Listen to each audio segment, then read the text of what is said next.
Hello, my name is Isabella Alvarez, and for my informative speech, I will be discussing Fortune 500's company Monsanto.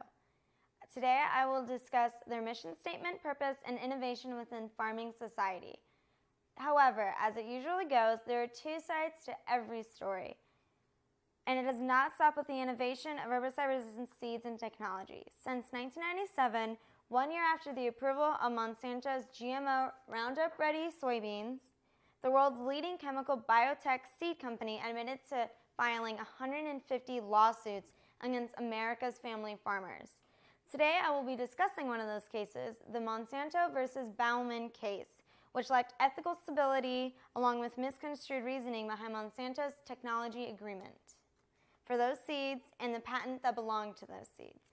Monsanto's mission statement claims that they are an agricultural company with more than 20,000 dedicated employees with a focus on making a balanced meal accessible to everyone.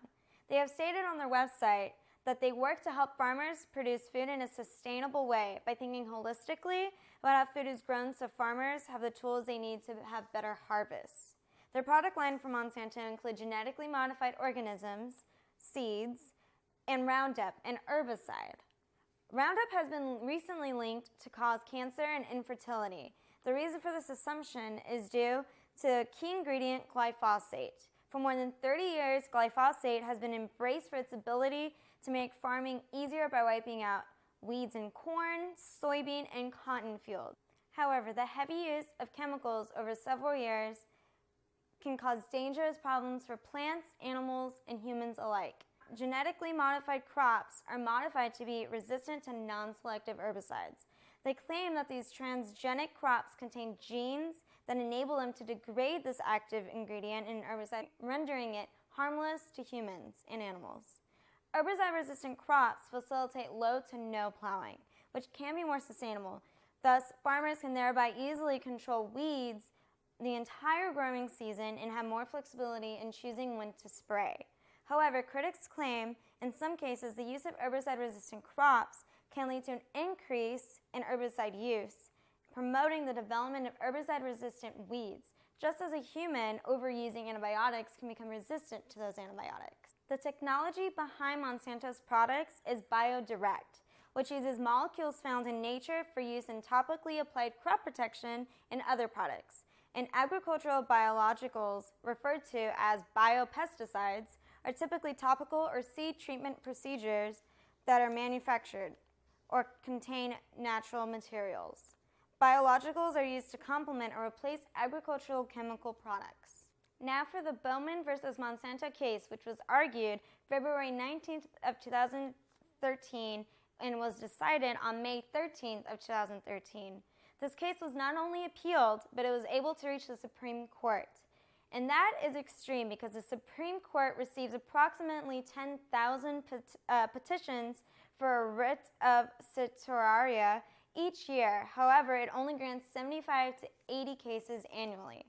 Lacking ethical behavior and misconstrued systematic reasoning behind Monsanto's technology agreement for the seeds and patent that belongs to those seeds is the main reason why I decided to include this case within my speech.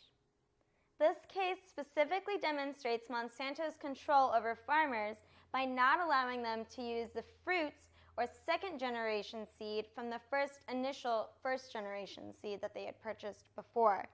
Baumann retained the right to sell second-generation seeds for feed or to silos, but for any other use, such as replanting, is not authorized due to the technology agreement contract that he signed with Monsanto.